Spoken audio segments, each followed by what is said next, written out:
Jangan pernah hina dan juga remehkan Malaysia, geng. Karena tanpa korang sadari, Malaysia itu telah mempermudah ekonomi dan juga pengobatan-pengobatan orang Indonesia. Soal kita di sini itu berobat itu masih ke sana karena dokter yang spesialis itu tuh di Malaysia yang lebih dekat. Kita bisa berobat cuma nyodorkan KTP gitu bisa memang dokter ahli yang kita itulah. Dengan ongkosnya pun tidak begitu terlalu mahal kalau saya bandingkan ongkos berobat di sana itu lebih murah. Padahal kita orang asing.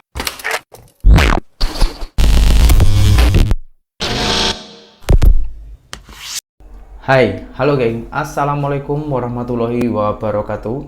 Berjumpa kembali dengan saya Zainal Story. Sebelum video ini saya mulai, gimana kabarnya kalian semua? Semoga semua yang menonton video ini baik-baik saja, dimurahkan rezekinya, selalu berpikiran yang positif dan dijauhkan dari mara bahaya oleh Tuhan yang Maha Esa. Begitu baiknya hubungan antara Indonesia dan juga Malaysia.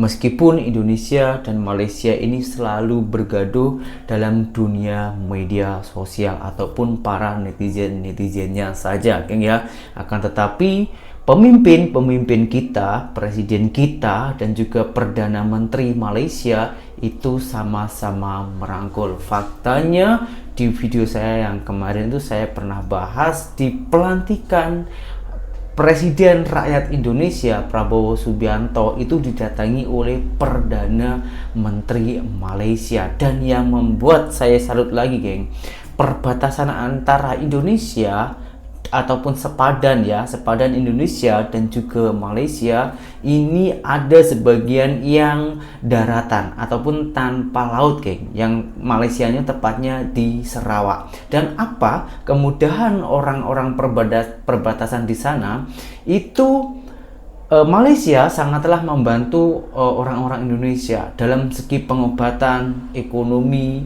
perdagangan, dan lain-lainnya. Saya ada salah satu video, ini fakta, menceritakan eratnya hubungan Indonesia dan juga Malaysia.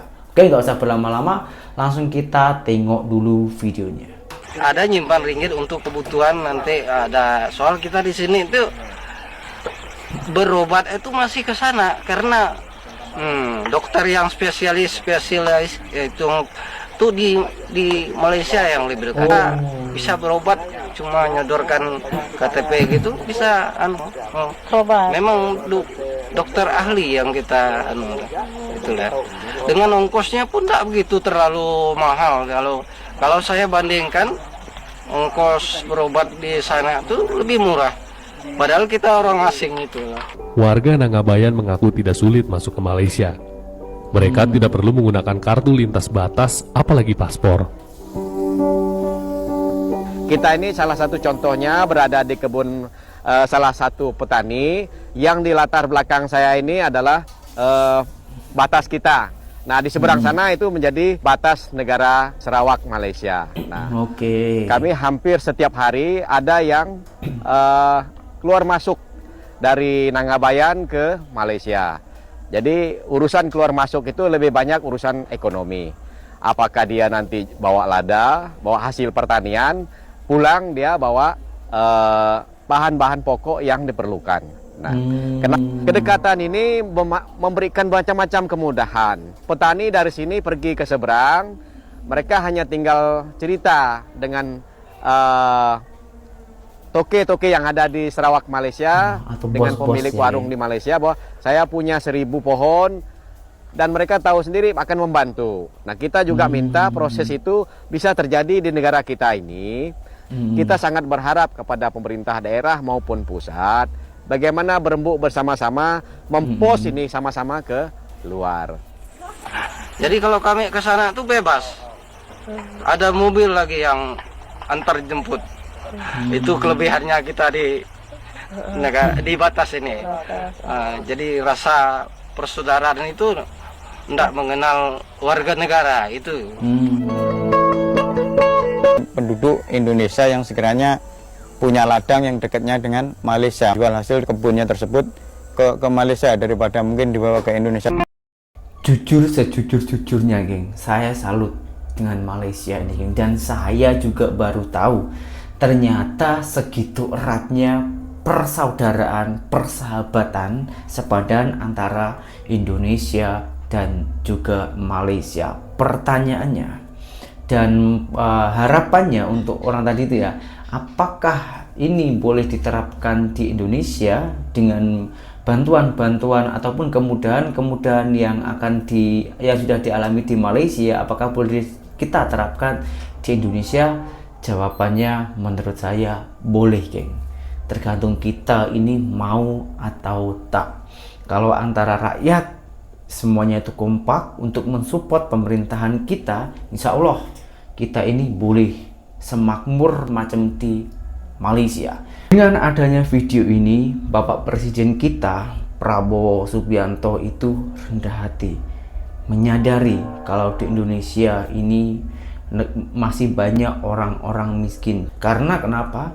Dengan kepemimpinan presiden yang terbaru Prabowo Subianto, dia orang itu memberikan program yang terbaru, utamakan pendidikan, hapus koruptor, tingkatkan SDM, mudahkan dan murahkan pengobatan ataupun kesehatan di Indonesia ini geng. Tapi sebelum kita putar ataupun kita simak video dari Bapak Presiden kita Prabowo Subianto, video ini disedit ataupun dibahas oleh oleh TKW Malaysia yang sekarang itu berada di Malaysia, ataupun orang Indonesia yang berada di Malaysia. Siapakah dia orang?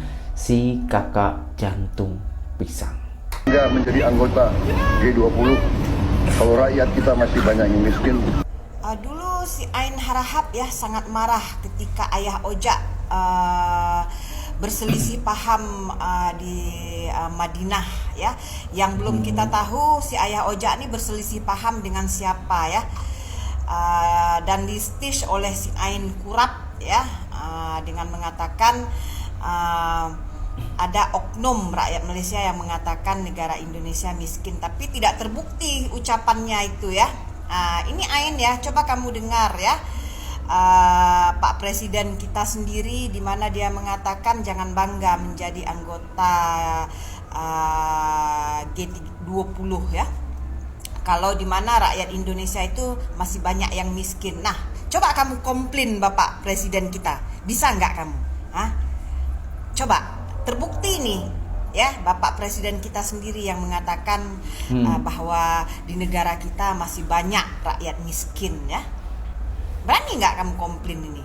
Dan kepada Kokori ya, di mana Anda selalu bangga bahwa kita anggota G20 ya. Coba beri pandangan Anda sedikit tentang ini. Kalau Kokori tengok video-video macam ini kak ya, saya yakin dia orang itu pasti tutup mata, tutup telinga, tak mau bersuara dan juga tak mau mendengarkan video-video macam ini, yang sebetulnya video ini itu membangun untuk negara kita. Karena memang masih ada beberapa, bukan adalah, masih banyak lagi orang Indonesia itu yang miskin. Saya itu setelah turun sendiri ke lapangan, ke tepi-tepi jalan ya, karena setiap hari Jumat itu saya membuat video Jumat berkah, yang saya itu bagi-bagi rezeki lah, kadang nasi dan lain-lainnya ke orang-orang yang tengah membutuhkan, yang sedang berjuang di tepi jalan di Indonesia. Dan ada beberapa orang di situ saya tanya-tanya, banyak loh geng, masih banyak orang-orang Indonesia itu yang hanya untuk mencari sesuap nasi sehari-harinya itu susah nak dapat. Itu banyak geng, apalagi tempat bandar-bandar, banyak orang yang macam itu. Kalau pengemis saya tak mau tunjukkan lah, karena itu tak patut kita tunjukkan. Kita tunjukkan orang-orang yang macam itu. Kalau korang tak percaya, silakan tengok di video saya yang setiap hari Jumat. Saya pasti tak kelewatan untuk membuat video macam itu. Tujuan saya apa? Untuk mensupport perniagaan kecil di Indonesia dan juga setidaknya itu membantu rakyat-rakyat kecil di Indonesia, dan juga menyadarkan orang-orang Indonesia yang sombong-sombong macam The Gang Kokori dan Aina Harahap dan lain-lainnya macam itu kan, biar ada kesadaran diri. Jadi harta ini adalah titipan dari Allah Subhanahu wa Ta'ala. Jadi apa salahnya kalau kita ini membagikan rezeki yang telah Allah titipkan kepada kita kepada orang lain juga. Jadi kita bagi-bagikan. Jadi yang bersedekah itu jangan sampai menunggu kita kaya, geng, karena tak ada ukur sedekah itu banyak atau sedikit. Oke, ini video sudah melenceng kemana-mana. Kita langsung lanjutkan videonya dari Bapak kepemimpin kita, rakyat Indonesia ataupun Presiden rakyat Indonesia, Bapak Prabowo Subianto. Tidak ada orang di sini yang kebal, Nggak ada orang yang yang tidak patuh, tidak bekerja keras untuk bangsa dan negara dan rakyat. Sudahlah saya beri wewenang, copot segera. Suruh tinggal di rumah aja, daripada bikin susah ya. Ancaman berat bagi kita judi online, narkoba, penyelundupan, penyelewengan, korupsi, kebocoran. Hanya dengan penegakan hukum yang tegas dan intelligence yang baik, bukti-bukti yang kuat, bisa kita segera sepakati mana adalah kepentingan nasional yang inti, mana adalah kepentingan nasional yang vital bagi kelangsungan hidup bangsa kita. Kita masing-masing punya kepentingan politik masing-masing. Kita masing-masing punya kepentingan kelompok masing-masing. Tapi manakala kita sudah bicara tentang bangsa dan negara, kita harus sepakati kepentingan nasional yang vital. Saya ingatkan saudara sekalian, jangan sampai kita lupa dengan Undang-Undang Dasar kita sendiri, Undang-Undang Dasar 1945,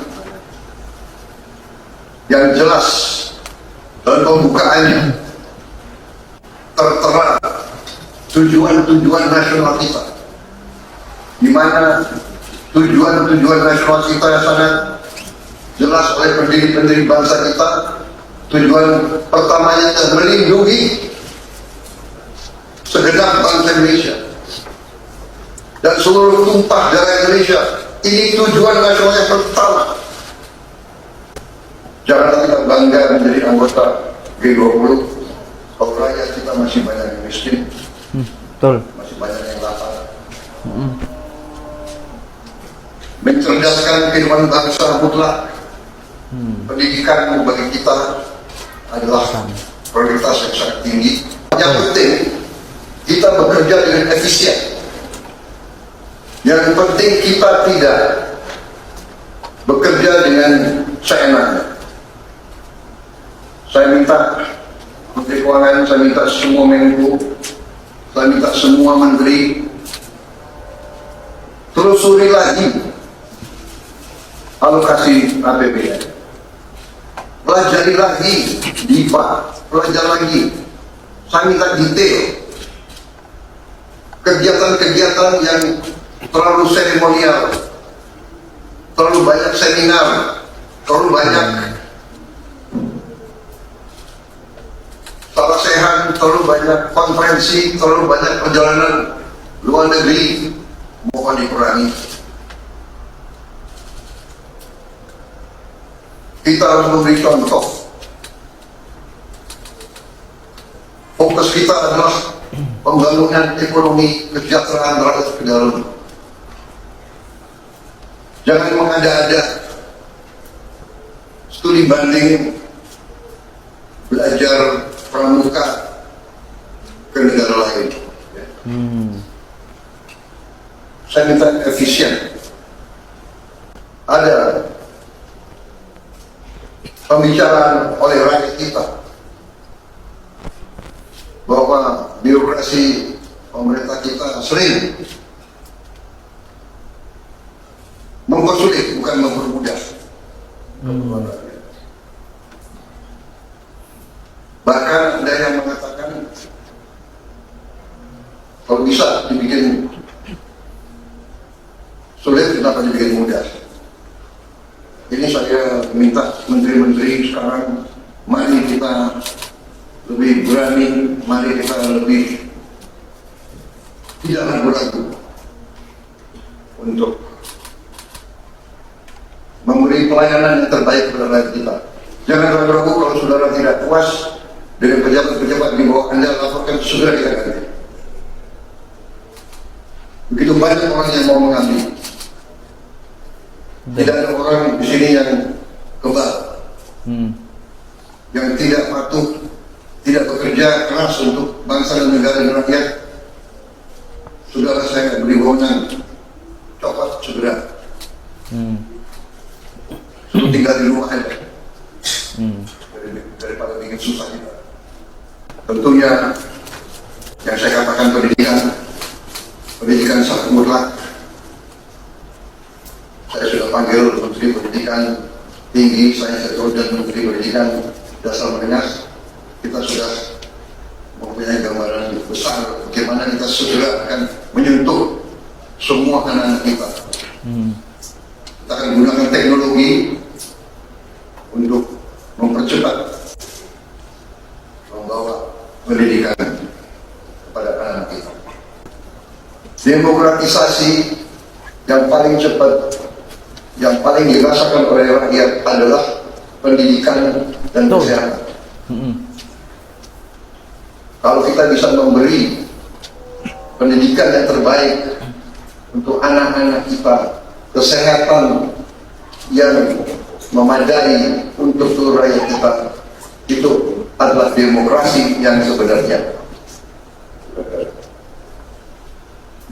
Menteri Kesehatan teruskan reformasi kesehatan, atasi kekurangan dokter dan tenaga kesehatan.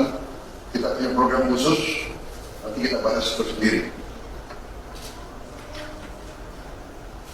Ini semua harus ditopang oleh pertahanan yang kuat, penegakan hukum yang tidak ragu-ragu. Saya minta Jaksa Agung, Kapolri, BPKP, Badan Intelijen Negara fokus. Ancaman yang berat bagi kita judi online, Wah, iya betul. narkoba, penyelundupan, penyelewengan, korupsi, kebocoran. Hanya dengan penegakan hukum yang tegas dan intelijen yang baik, bukti-bukti yang kuat, bisa kita segera mitigasi bagi semua. Keren, keren geng. Semoga ini cepat terjadi geng. Indonesia akan mengutamakan pendidikan dan juga kesehatan. Kita ambil contoh macam di Malaysia geng. Di Malaysia itu kesehatannya sangatlah murah, boleh dikatakan termurah mendunia. Karena saya belum pernah jumpa biaya kesehatan semurah macam di Malaysia. Bagaimana tidak? Coba bayangkan kalau warga tempatan Malaysia itu bayarnya pengobatan hanya RM1 sahaja, dan setiap bulannya itu tak ada pembayaran lainnya, cuman RM1, itu pun apabila kita sakit. Jadi kalau tak sakit tak bayar. Di Indonesia sebetulnya ada sudah kemudahannya macam BPJS. Beda dengan KIS. Kalau KIS itu hanya untuk rakyat miskin, tapi kalau BPJS semua rakyat boleh menikmati. Memang kalau time kita berobat tak bayar, akan tetapi setiap bulan kita masih tetap bayar, dan bayarannya itu kalau uang ringgit Malaysia RM10, RM12 Malaysia lebih lah macam itu. Oke. Dan yang kedua, saran saya ya Pak ya, jangan cuma dihukum para koruptor-koruptor itu, jangan hanya dipecat, langsung miskinkan saja Pak. Contoh macam di Malaysia Pak, di Malaysia itu kalau ada koruptor itu dimiskinkan. Jadi hasil dari koruptor ataupun bukan yang berada di rumah itu semuanya disita. Semuanya disita habis. Memang benar-benar dimiskinkan. Biar orang itu tahu macam mana rasanya susahnya mencari uang ataupun juga harta. Dan adanya undang-undang itu biar orang-orang lain yang teringin ataupun berminat akan berkoruptor biar takut Pak. Karena harus kita tegaskan negara kita ini, jangan sampai kita ini kalah dengan jiran kita Pak, Malaysia, yang penduduknya itu baru seberapa, hanya secuilnya dengan Indonesia. Akan tetapi kenapa di Malaysia sekarang itu lebih makmur? Ya karena kependidikan di sana itu memang sangatlah diutamakan, dan kesehatan dan program-program lainnya. Soal pendidikan di Malaysia itu ya, kalau kita mempunyai anak ya, lepas itu kita silap ataupun tak menyekolahkan anak kita sendiri, orang tuanya ataupun kita ya yang mempunyai anak itu boleh dipenjara. Langsung diambil tindakan oleh kerajaan Malaysia. Itu yang kita contoh Pak. Jadi jangan persulit pendidikan di Indonesia, permudahkan pendidikan di Indonesia, dan kasih undang-undang yang sangatlah tegas kepada orang tuanya juga. Contoh Malaysia. Kenapa saya selalu membuat contoh ataupun gambaran itu Malaysia? Karena Malaysia itu sangatlah mudah apabila kita contoh. Malaysia negara jiran kita, dari segi agama kita ini sama, segi budaya hampir sama. Jadi stop gengsi, tak payah gengsi, tak payah menjelek-jelekkan. Kita ambil yang baik, buang yang buruk. Kalau kita mampu terapkan, kita terapkan. Kalau kita belum mampu terapkan, pelajari dulu baru kita terapkan. Semoga dengan semua video yang saya tayangkan ini ada manfaatnya, dan berjumpa kembali di video saya yang selanjutnya. Saya Zainal Story, seorang mantan TKI Malaysia. Salam TKI sukses. Assalamualaikum warahmatullahi wabarakatuh. Bye bye.